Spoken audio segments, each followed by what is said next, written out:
Hello, everybody. Just giving it a couple more seconds so that people tune in.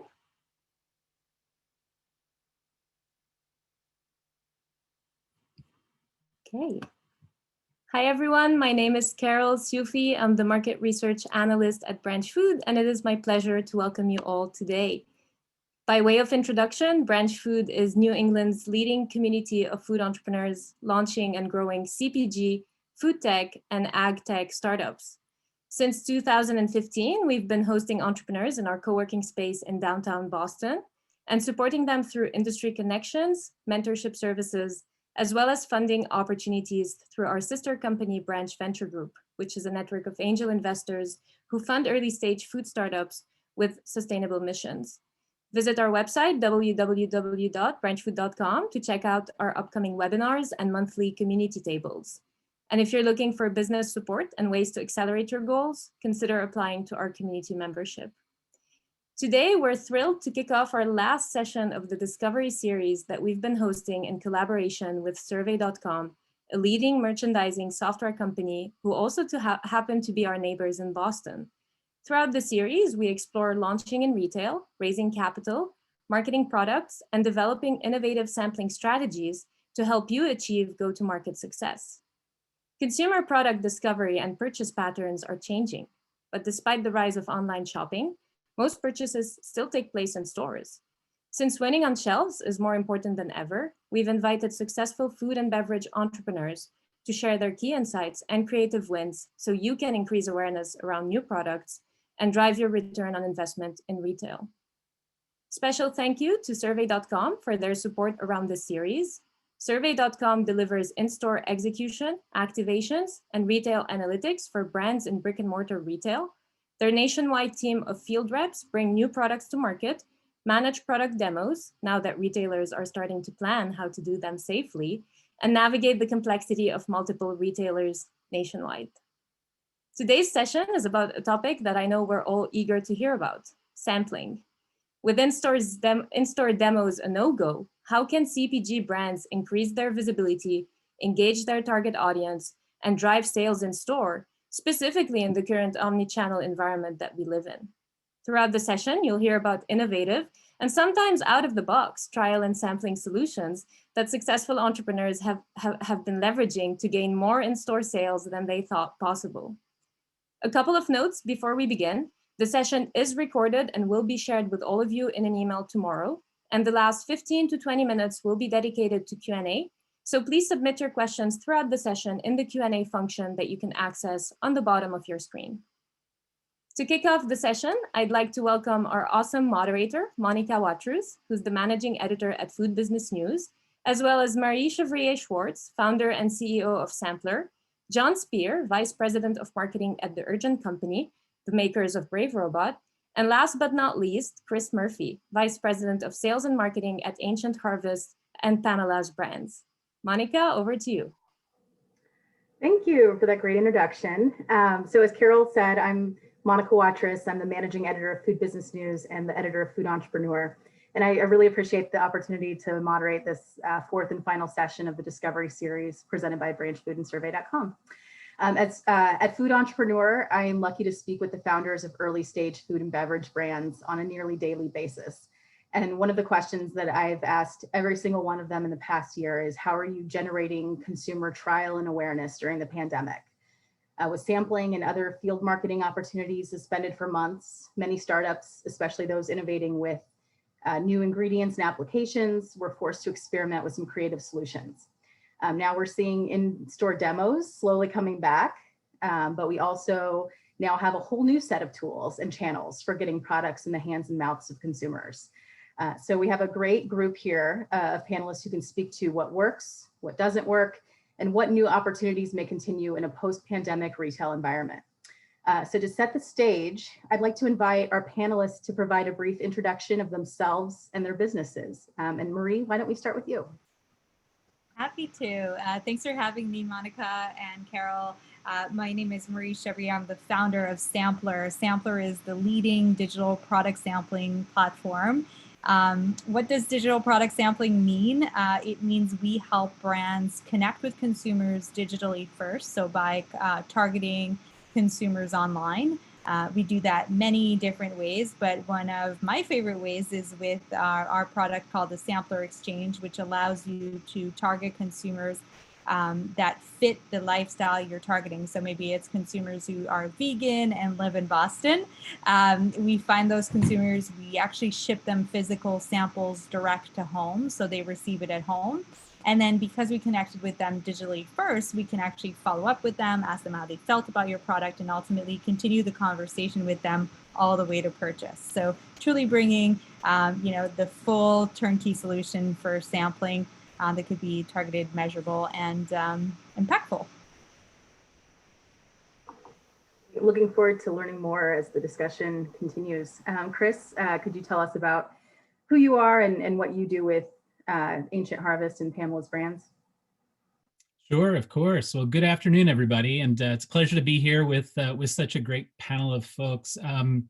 As Monica said and Carol introduced me, my name is Chris Murphy. I'm the head of sales and marketing for Ancient Harvest and Pamela's, two brands that are really heritage brands in the natural space. Been around for over 30 years. If you're familiar with these brands, or if you're not familiar with these brands, we're in categories like gluten-free pasta, gluten-free baking mixes, pancakes, dessert products.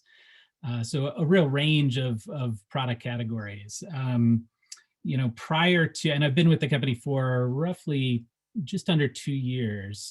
Prior to this, I've worked on some smaller brands, more startup, food and personal care natural companies.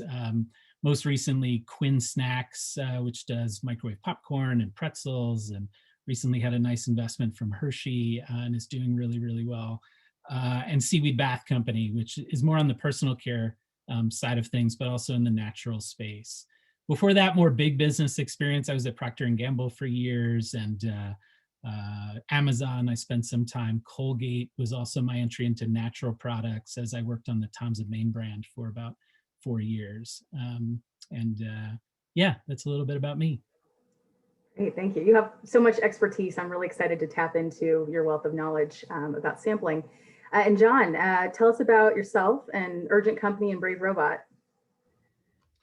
Yeah, thanks, Monica. Really appreciative to be here on this panel with everyone. And Urgent Company was founded a year ago as a company with the purpose to bring food and beverage products to market that have less of an impact on the planet. So there's a climate crisis underfoot, and the way people eat and consume and self-care can have an impact in solving that problem. So our first product is an ice cream brand that carries an ingredient from Perfect Day, an animal-free dairy, which emits a lot less greenhouse gas than dairy from its traditional counterpart from an animal. So it is 100% dairy, as instructed by the FDA. We've launched nationally with Brave Robot across the country, and in trying to get people to try it this past year in the pandemic, sampling has definitely been a challenge. So we've had to find some new and creative ways to do that. And not to mention frozen logistics in a new world, right? So that's new for me. My background has been food and beverage marketing. So I'm the head of marketing at the Urgent Company. I've been here about a year, but a background with La Colombe Coffee, Chobani, a couple other brands in the natural space. So looking forward to it. Great, thanks. All right, well, Chris, I'm going to throw the first question to you.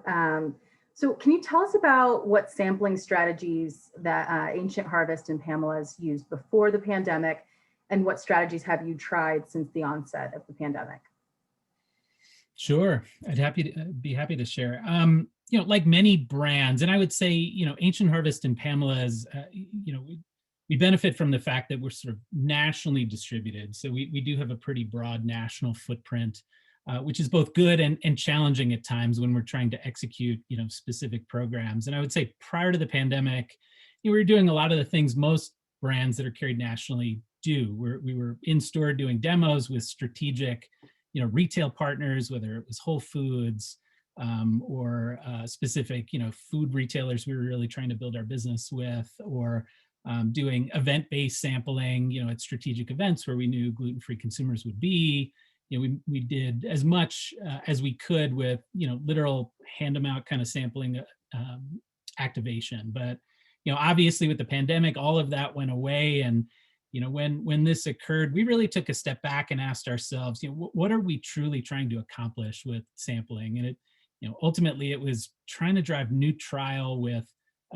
consumers. So how do we bring new people into the portfolio? Being, brands that have been around for a while, we had to get creative in how we went about this. I would say there were three things, as I thought about this question, there were really three things that we shifted our investment to, as we stepped back from some of those other activations. The first was, finding ways to execute targeted high value coupons. So where, again, if we're trying to drive trial and reduce any kind of barriers that exist to getting that trial with consumers, we asked ourselves, how could we eliminate the value barrier as best we could? So, we started to engage with, tools like Catalina, or, Albertson Safeway has a great digital couponing technology that allows you to target competitive users with high value coupons. We also, to a lesser degree from a targeting perspective, partnered with folks like Ibotta and, the Kroger.com digital program, which is less targeted, but very broad in who you can reach with those kind of couponing programs. So that's proven to be highly successful, in that it's an efficient way to try and get folks to try the product. So that was the first thing we really focused on. The second thing was really developing and scaling our influencer sampling programs. So, we asked ourselves, if we can't sample broadly with these demo programs, or, event-based sampling where we're talking to thousands and tens of thousands of people throughout the course of a year, how do we find the right influential people that will not only, we can get to try the product and hopefully really enjoy the product, but also, talk about the product and build awareness with a new set of consumers for ourselves. So, we ended up scaling our influencer program from sort of working more on a one-off basis, an informal basis with, let's say, 1 or 2 influencers a month that we were just sort of reaching out to, negotiating, working with, to a much more sort of systematic approach, where we ended up purchasing or partnering with an organization called Aspire IQ, which is essentially a platform that allows us to reach out to, work with, build contracts with dozens of influencers a month. So we went from working with, let's say, 2 influencers a month to over 50 influencers a month that are trying our products and talking about our products. And then finally, we knew there was a massive shift to e-commerce, right? I mean, whether it was folks buying directly from Amazon or a direct-to-consumer website, or, leveraging the click and pick up model of, the Krogers and Safeways of the world. So, a lot of our investment shifted to ways to build awareness, on those portals. So everything from AMS support on Amazon to sponsored product ads on Kroger.com and Walmart.com and Safeway, and doing that as a way to make us front and center when people are searching for pancakes or gluten-free pasta. Was a way to at least trigger, ideally, some initial trial, because as many of us know, there was just massive out of stocks. People were looking for whatever they could purchase, especially within the first couple of months of the pandemic. So, we found we got a lot of new trial in that time period, and we did so by really just trying to make our products front and center where people were searching for those kind of foods. So that was really our approach, and we're really where we dedicated as much funding as we could find in our budgets. A lot of great tips rolled into that explanation. Thanks for sharing that. So John, as you mentioned, you're working with a frozen product, which makes it difficult to distribute in terms of sampling. And then you're also working with a product concept that is completely new to the consumer, which is animal-free dairy, where those who aren't familiar with the Perfect Day technology or the process may not quite understand what this product is, and requires a lot of consumer education. And you also launched this business, or the founders launched this business during the pandemic, so haven't had that opportunity for in-store sampling. So can you tell me about what you guys have been doing since you've launched? Yeah, sure. We've been doing a lot, and part of that is a luxury in being a new brand. And Chris, you mentioned kind of the heritage or legacy natural channel equity that you have, and with sampling and that interaction, there's a lot of equity, right? It's built up, and you have to do it in a really unique way. I feel like because Brave Robot is a new concept and the education is new, we can take some risks. So one thing we did was we turned on DTC, which, although counterintuitive to our environmental purpose, we wanted to kind of give people access, right? Even if we don't have distribution yet, the capability's there. A lot of people are shopping online. We've really thought about our channels differently. So there's some points of distribution we have that are better suited to e-commerce and digital brick-to-click ordering. And for those accounts, we prioritize those heavy targeted discounts. If people are shopping online, to get that extra, if they're buying frozen things and there's a frozen infrastructure in place, we want to be that extra sample in their bag if they're a qualified shopper. So, we think about it in terms of community too. And within certain channels, whether it's grocery or natural, there are communities of people who are buying an assortment of products. So with our education initiatives, we try to target people who are potentially adopting categories that are close in, like plant-based or protein alternatives, dairy alternatives, and giving aggressive offers to them, like Chris had mentioned, has been beneficial. Other channels, the cost of sampling something frozen is so high, so leveraging existing points of distribution is something I've learned is important. And because we're a new brand, there are even discount channels where a lot of people are shopping, where with a premium product that has a lot of history could be worried about leveraging as a sampling point. But we found a lot of success at leveraging retail partners where access is part of their objective. All right, well, Marie, can you tell us, you talked a little bit about what Sampler is, but I would love to hear more about why you started this, as well as how it's evolved over the years since you've launched it. Yeah, for sure. So I started my career handing out free product samples on street corners and in grocery stores as a brand ambassador. And I just felt that product sampling was just really untargeted, especially like in grocery stores. Obviously in-store demos right now are like just starting to pick back up, but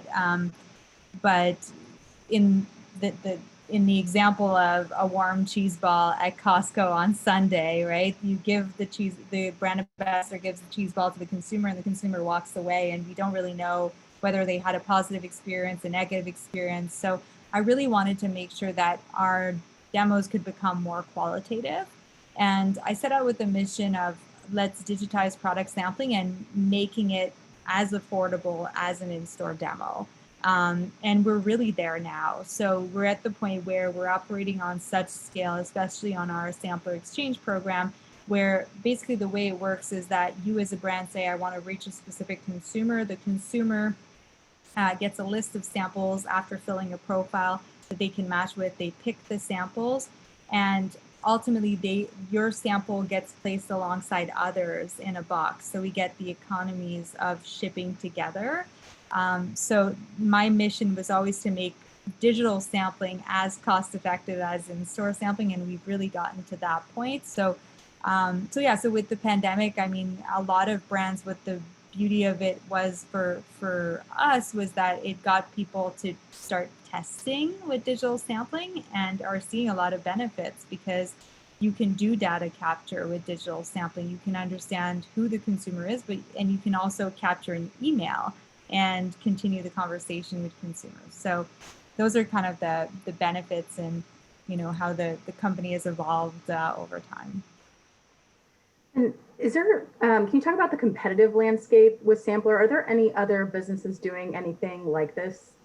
Yeah, so what Sampler seeks out in the market to be is the kind of all-encompassing solution. So we can help you integrate sampling into your social media channels, your influencer campaign, you can tap into our network. If you want to sample with some retailers, we just launched some retailer programs with specific retailers. So the way to think about it is Sampler's the self-serve platform for all your sampling campaigns to be managed in one place. So in the competitive landscape, there are subscription boxes, there are, other different kind of communities that you can tap into, but to go into one place to manage multiple channels, that doesn't really exist. So that's our vision. Yeah, so we can help brands across all their different channels. Awesome. So I want to ask each of the panelists the same question here, based on, just what you've observed in the industry and what you may be doing yourselves in your businesses. But as sampling was suspended, in-store sampling and demos were suspended at grocery stores, what were some of the more creative solutions that you observed other companies doing during this time? And what do you think might stick after the pandemic? Chris, I'd like to ask you that first. Sure. I'll mention a couple of things. The first was, and we've all sort of talked about e-commerce, and John mentioned this too, but it's amazing when this happened, it felt like all of our brands immediately looked to where the consumers were going, which was this e-commerce channel, and really sort of building up our presence there. Everything from making sure we had all the right imagery and lifestyle and videos and like everything we could do to sort of, create that shelf experience online. I think it was, it really forced a lot of us that maybe weren't putting as much attention on our online presence. And I could say that's true of our brands, that we really took some time to make sure we were optimizing titles and descriptions and our advertising efforts and all the imagery, so that folks that weren't going into stores anymore could at least experience our product and learn about our product in as robust and deep a way as possible. That's certainly something I think that will stick, right? And we're seeing a continuation of consumption on online and e-commerce sales. So I think there has been a behavior change there that's going to force all of our brands to just get better with our online presence. And then the second thing, one of the more creative pieces of technology I've started to see in different stores or start to come about are in-store sampling machines. I don't know if anyone has come across, there are a couple companies, one Free-Ask, and the second one is, I wrote it down because I had talks with them, Vengo, which is actually run by the Destiny group within Spins, so the data organization. But essentially what these things do is they're instead of somebody, a human being in the store handing samples out, this is actually a machine that shoppers walk into the store, they'll scan their card, they're immediately served with, hey, we've got a coupon on this today. And oh, by the way, here's a 30-second clip. And oh, and I'm going to spit out a little sample for you here at the bottom of the machine. It's a really interesting way. I mean, Marie mentioned, traditional store sampling, everybody that walks by sort of that wants a sample gets one. And in these cases where they're using more of like a technology solution, when they scan that card, you can get much more targeted in who you're actually speaking with and giving a coupon to and giving a sample to, which ultimately creates greater efficiency, but more personalization too with folks looking for samples as they enter the store. So I see that technology really expanding in the years to come, as most brands that do in-store demos know, sometimes they're absolutely necessary, but they're almost certainly always inefficient and costly. This is an attempt to try and solve that, and I see that continuing. Great. John, what are some of the creative and innovative new sampling strategies that you've seen pop up over the past year?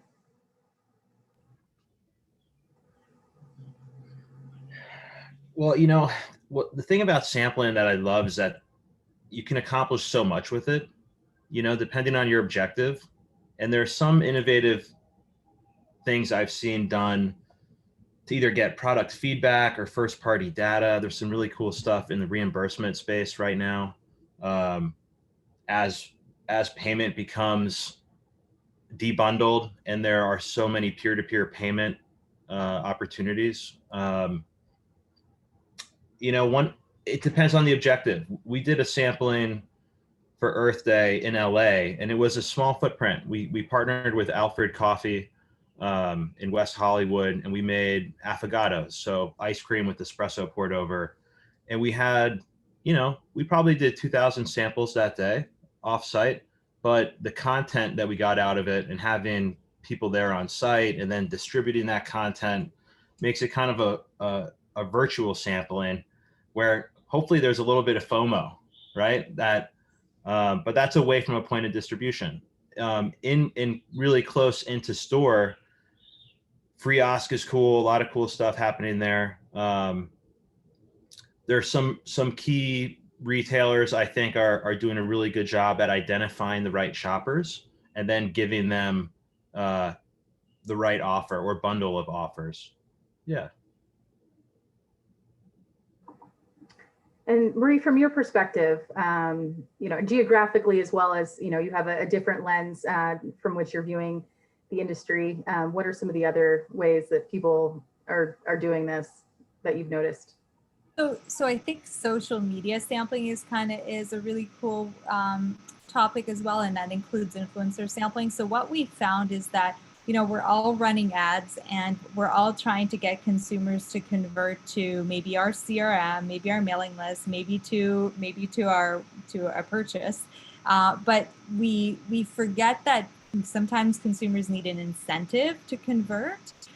So John was speaking about with event-based samplings, you could take some pictures. That's kind of a byproduct of the sampling program.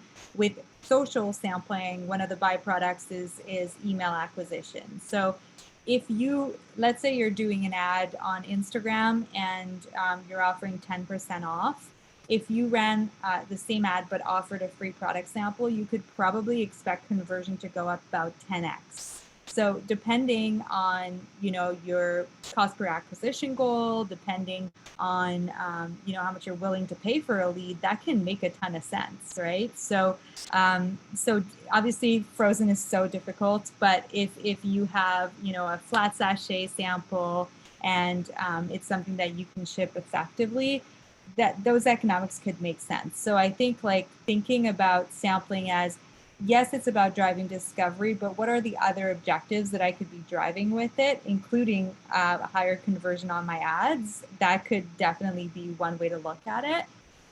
With influencer sampling, we did a really cool campaign with OB tampons, where basically they had influencers, talk about the product. They opened their purse and they showed that OB fit perfectly into their purse.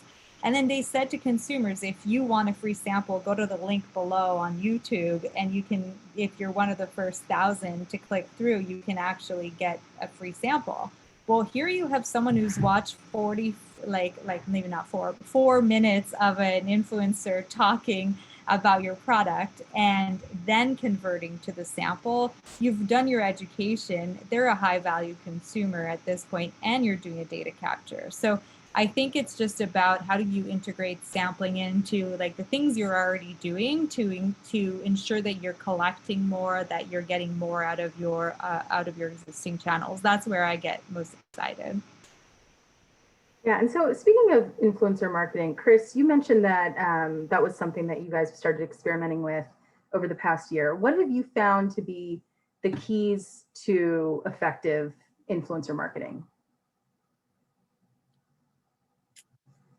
Influencer, it's a space that changes so quickly, right? And over the last couple of years, it's just evolved, and from being able to do more free product giveaways to micro influencers to more of a paid model is pretty universal at this point. So as far as, again, it somewhat comes down to, and John and Marie have both said this, the brand objectives, what you're trying to do. I mean, the way we the way we approached our influencer program at Ancient Harvest and Pamela's is for us, it's very much about awareness building. So,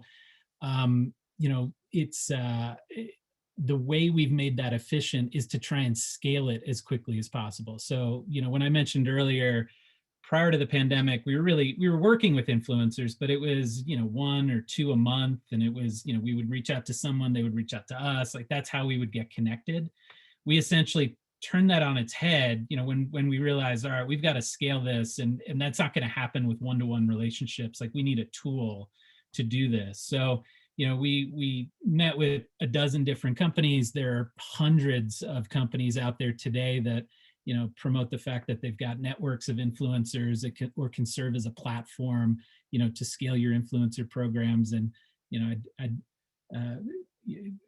advise folks to really look for the right partner and the size of their network, and, how many influencers you can get in touch with if awareness is your goal. Because what we wanted and what we found in Aspire IQ is just, a very easy tool to help us seek out the right partners with the right content. And we were fine if they were sort of smaller influencers, but what we wanted was to go from 2 per month to 50 per month, right? And we needed something to help us do that, both from, publishing a brief to negotiating contracts and all of that stuff that goes along with working with essentially content producers and influencers that'll promote your brand. You want to do it in a pretty consistent fashion. So, we found we had to find a tool, and it was that tool that I think has made our efforts efficient, but also helped us achieve our goals of building awareness. So let's talk about that. I'd love to know, because each of you kind of touched on it a little bit, but I would love to hear more about how each of you defines success in a sampling strategy. John, coming from your background at other CPG companies, and now, I know that Brave Robot is a really new product, but from your perspective, what would you think would make a successful sampling?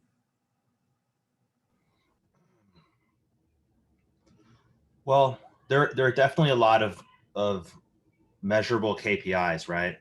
Cost per sample. Is it email acquisition? Is it SMS acquisition, a survey, feedback on a product launch? Net positive, I always think through the lens of a brand, and are we building a loyal following or a community for that brand?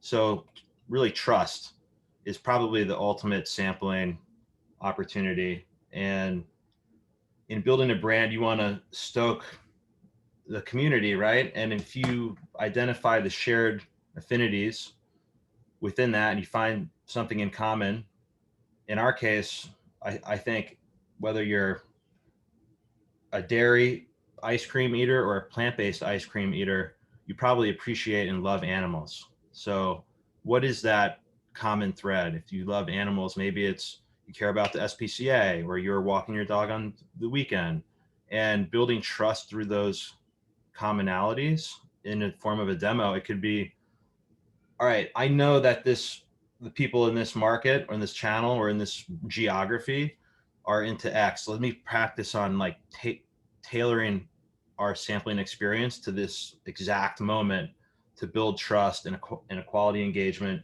And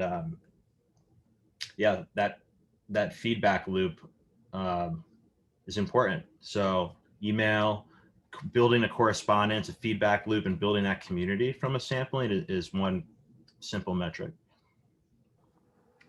And Marie, you know all about metrics and identifying the right targets. So can you talk a little bit about that?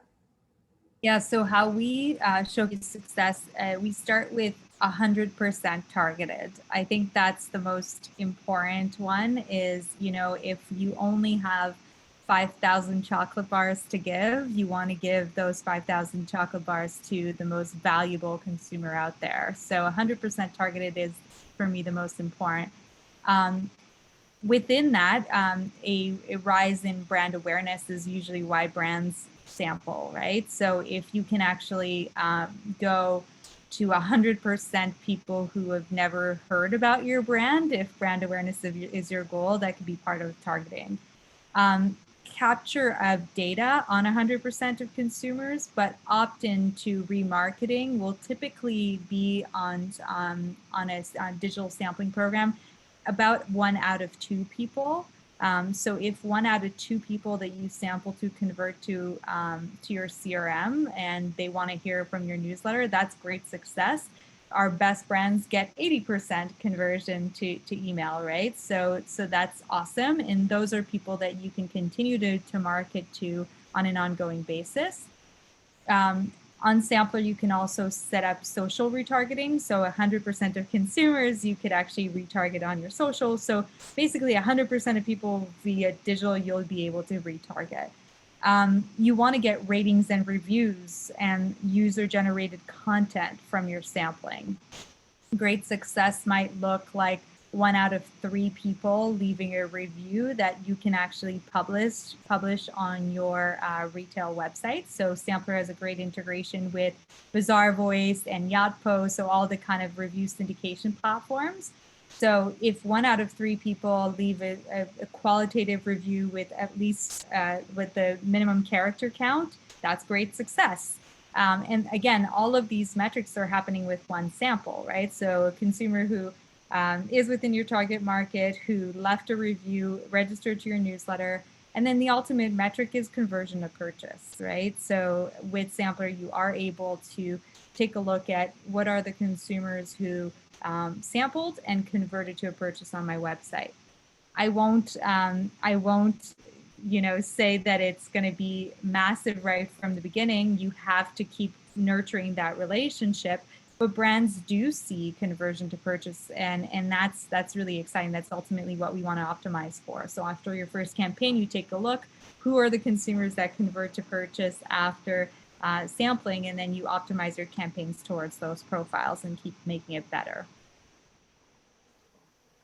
And Chris, do you have any additional thoughts to add to John and Marie's comments?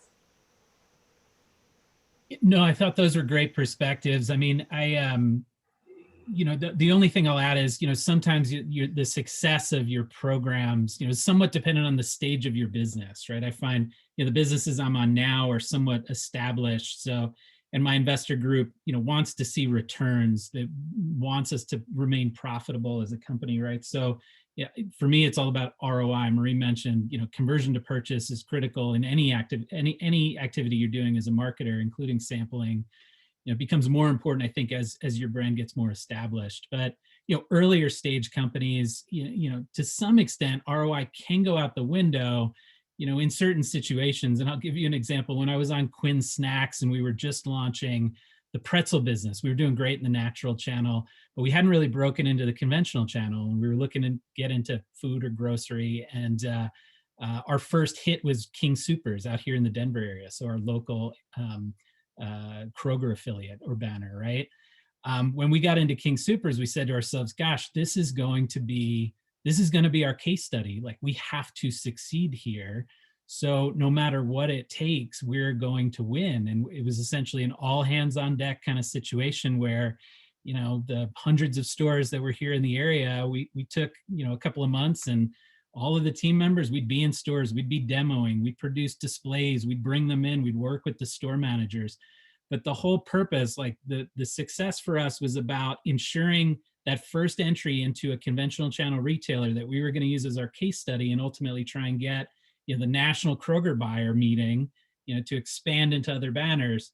We had to make this work. So, you'll find yourself in those situations, especially in early stages of business development, where you just need to put the boots on the ground and get in the stores. And regardless of what the ROI is going to look like, you need the trial. You need to make sure you're converting in the stores, and that's resulting in the syndicated data that you're going to take and put into a graphic and show to new buyers and try and get new distribution. So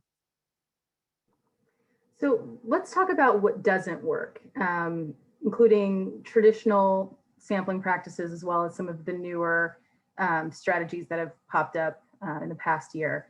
John, have you observed any sampling snafus?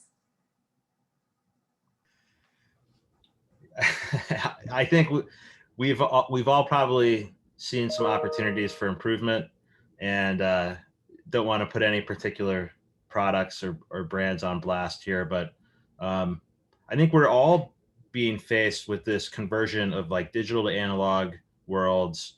You know, Mary, you mentioned attribution, and I feel like the wrong way to do it would be to keep doing what's been done in the past. I think the right way is to like evolve and explore new ways, because the way people have shopped have changed. Even in the past week or two, you know, privacy depending on your phone, so targeting has changed. It's just important to look into where the consumers are going, where the retailers are going, where the shoppers are going. So that's a non-answer answer. Sounds good. Marie, you probably, by virtue of knowing what does work, have heard some horror stories about maybe what doesn't work from some of the brands you work with. So can you share any anonymous case studies? Yeah, I think that there's a few examples. Like before Sampler, I worked on a subscription box, and I think that subscription boxes can be good. And for some people, they're being seen as potentially like a way to drive sales if the subscription box has an opportunity for you to sell on the website. But not all subscription boxes are made equal, and I would definitely say, like, I've seen some subscription boxes that sometimes will make you the hot product for the month, and next month make your competitor the hot product for the month. So what you end up creating is a bit of kind of a product switcher community. So I would just be careful about that, right? Especially if the subscription box you're playing with is very, very niche, like maybe they're just in cosmetic, for example. And so like there's only so many types of cosmetic products.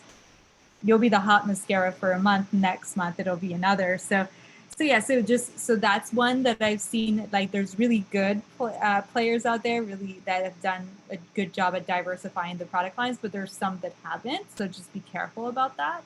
And the other one is that I've seen that was sampling via voice. I don't know if you've seen like the Amazon Alexa sampling, but it's interesting because it's like you can say, Alexa, send me a bag of Skinny Pop, right? And that sounds really cool, but the adoption of voice, although it's growing, it's just like it's kind of like adding a trend on top of a trend, and I don't know if it's picked up, but anyways, that's one that I'm skeptical about, but excited to see begin, because it's like people don't know to ask Alexa for the sample, so we have to build awareness about that. But anyways, I'm excited to see how it goes. But that's one that I've noticed pop up that I'm skeptical about. Well, and I'm glad you mentioned the subscription boxes, because we have seen a proliferation of those over the past year. And I've heard a lot of great successes from brands who were able to partner with some of these food salvage or food waste salvage boxes, for example, and get some exposure when they weren't able to get on retail shelves during the onset of the pandemic. So definitely some great opportunities, but it's good to do your research, it sounds like, to find out what you're getting yourself into. For sure. And like, who's the consumer base? Are they people that fall loyal to those products, or are they people that want to just always discover the next brand, right? And sure, harder to drive to your brand. Yeah. Well, we're getting close to the Q&A portion of the event, but I wanted to ask one more question to Chris. Just from your conversations and your observations, do you think that, like, what are your thoughts on demos returning to stores, and do you think that it's going to come back like it was before, and what's, based on what you've heard, what's the industry's pulse on that, or vibe?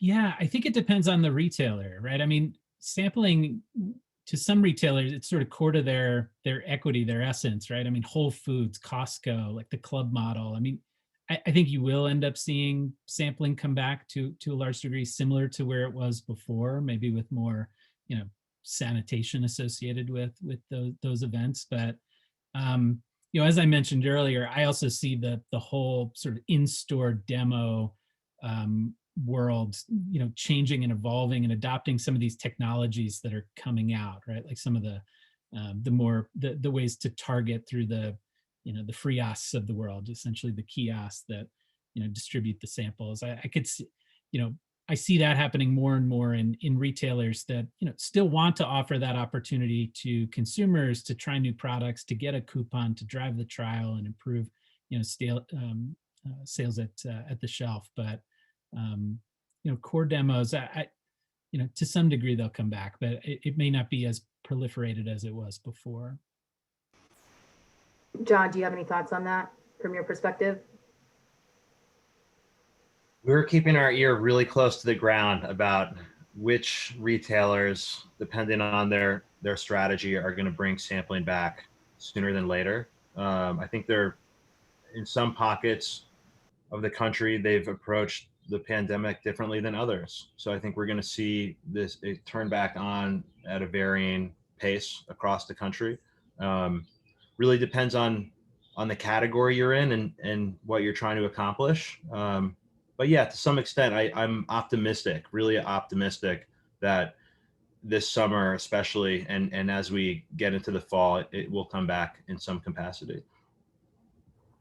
And we are seeing that at select stores in select states right now, allowing some form of sampling. So I'm going to take some questions from the audience now. And here's a question for Marie. So does the audience that receives the samples, let's see, they must be registered for the website, and how do you choose who to send the samples to?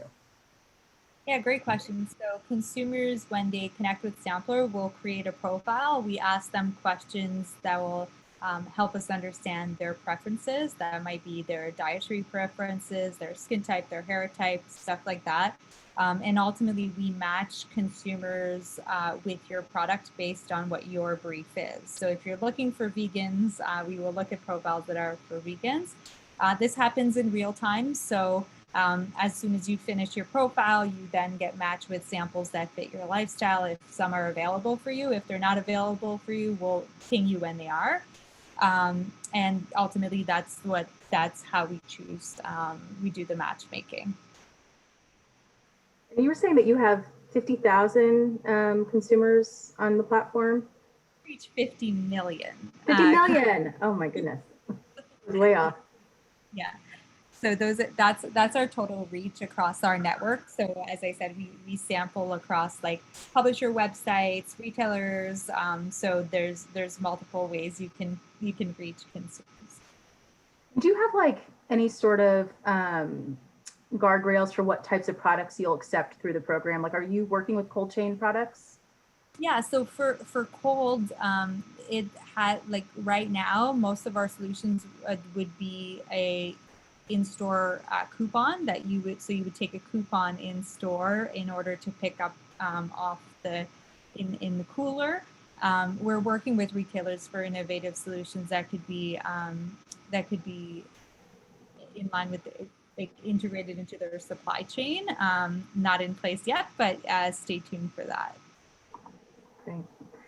Okay, moving on to the next question from the audience. I'm going to ask this to Chris. Can you talk a little bit about adapting product packaging for sampling? And are there any formats from your perspective that you'd say work best for sampling and perhaps sustainable options? Yeah, that's a good question. There are more and more options available for compostable packaging, for recyclable packaging, through the plastic bag return to store stream. We're actually on our Ancient Harvest quinoa, we're actually going through a transition right now to a fully recyclable bag. And as a way to improve our sustainability. But when you're talking about sampling items, you're generally producing a smaller pack size, a single use, and to in a less quantity than you would traditionally do with your everyday product that's selling off the shelf. So it could offer some opportunities to tap into the compostable or certainly the recyclable options. And the compostable from an expense standpoint is still somewhat prohibitive, at least from what I've seen, and I continually reach out to partners to see when that will become more available to and I would say we're not at a super premium price range that would enable us to invest in the packaging like that. But the recyclable packaging is becoming much more accessible on the plastic side. So, and I'm finding, and the reason we're moving our, quinoa, which is the #1 branded quinoa in the United States. So we do, tons of that packaging every year. We're able to make the cost work in that kind of situation. So, I'd certainly look into those options. And I want to get Marie's take on that as well. Do you work with special packaging options with the brands on your platform for specifically? Great question. So brands come to us with already made samples, but maybe I'll share some insights. So we have tested different formats as far as like which formats will interest consumers most as it relates to like opting in to your sample. And what we've seen is that the size of the sample doesn't have an impact on their willingness to try. So if let's say you're doing like a small, let's say in cosmetic, you're doing a small sachet versus maybe a deluxe sample, that won't impact their conversion to them wanting to try. They will opt into your sample at pretty much the same rate. What it does impact is oftentimes conversion to purchase. So, even in food, we've seen if you give a larger bag of chips, let's say, then it's more, and they receive it at home, they might actually be sharing the bag with the family. They might, if it's a full box, they might actually be leaving the box in the pantry, and more people in the household are likely to convert to liking that product. So conversion to purchase can be impacted by the size of sample you choose, but not necessarily the front end of getting it in the household with their opt-in. Gotcha. And then I want to include John in the conversation because I believe Brave Robot uses sustainable packaging on its pints, right? Sure. Yeah, we use sustainable packaging. We actually just finished an LCA analysis and found that Brave Robot emits 34% less greenhouse gas than traditional ice cream, and part of that is packaging. FSC certified paperboard, sugar cane is critical. Petroleum-free liner. I think sustainable packaging is definitely something not only brands need to think about, but also retailers too, in terms of our impact. And yeah, but with sustainable packaging and the matchmaking comment, Marie, I think that's really cool because within your network, you probably have folks who over-index on attitudes towards climate or are more interested in low-HAS or sustainable options, right?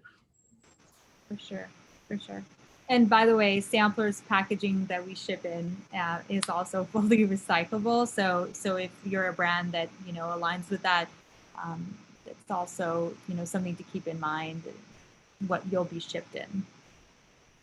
Yeah, for sure. All right. Well, we have another question from the audience about the reimbursement sampling comment earlier. The question is, can you elaborate on how that works? And does the brand manage it directly, or are there agencies who do that? Yeah, sure. I think there's some interesting developments in play right now. I think all the legacy POS systems, I think, are really making an effort to execute across that demand. I mean, you have a lot of peer-to-peer payments out there right now. So even, Brave Robot on our website now, there is an option for reimbursement if you check it out. First Pint's on us. I mean, for the tasting is so critical. I mean, especially with a new product that has a lot of education to be done. It's really critical. So there are a lot of ways into sampling, and it really depends on your brand and the objective, but it's the most important thing about growth and building a food brand is giving people the access to taste. Can't express that enough. Absolutely. Okay, we have time for one more question, I think, and here it is. For a new brand looking to raise awareness, conversion, subscribers, all of it, how do you know how much money to put towards an online sampling opportunity like Sample or something else for first-time And the comment says even a range would be helpful. Yeah, of course. I'm assuming I'll take that one since sampler was mentioned. So sampler charges on a cost per sample. The cost per sample will heavily be weighted based on how targeted you want to be and how big your product is, because we ultimately have to ship it. But you can be sampling for as little as $1.50 per sample, all the way to $7, depending on how heavy your product is. So, you know, it is very affordable because you can choose the volume you want to distribute. So, you know, if you wanted to start with 1,000 samples, you can get started for, you know, 1,500. It doesn't need to be a you know, a massive campaign. And what I always recommend is, especially for, you know, smaller brands, is start small, have a very clear objective about what you're going to be testing. You're not going to see a brand lift in retailers with 1,000 samples, obviously, but you start small and you start scaling up as you learn. So I think that's one of the benefits of digital sampling, is you can start small. And I kind of want to reframe that question for Chris and John as well. For Chris, from the perspective of more established brands, what percentage of marketing are you looking at, like, that you think you would advise a new brand to place on the sampling?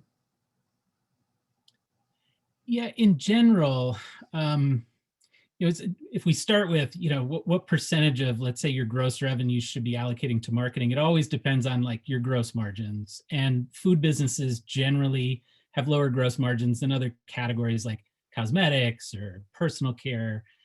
What I've seen in the food space in particular is, you know, if you're thinking of marketing spend, you know, the range of like 2% to 6% is generally what I've seen in some of the smaller brands, as far as what percentage of my money, gross revenue, is allocated within marketing in my P&L.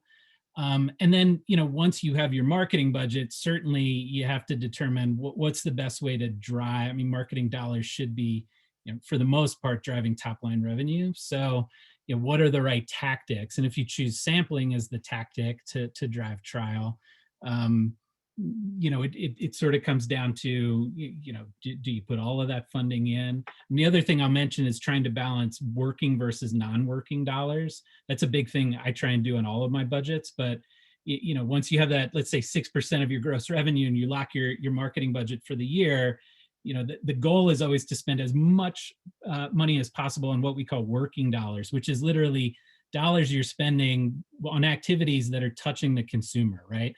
The alternate is non-working dollars, which is where you're spending on agencies or distribution or, you know, development of artwork and creative, like all of that stuff you'd consider non-working, not because it's not important, but because it's not touching the consumer like in real terms. And, you know, my goal, it's always optimistic. I was like 80% of my dollars to be spent on working. Now in smaller brands, it's probably closer to 50-50 that, you know, when you break that down. But if you're looking for guidance on thinking about your marketing budgets and how you should be trying to allocate and benchmark versus other companies, that's what I found in most of the companies I've worked for. I don't know if John has a different perspective, but.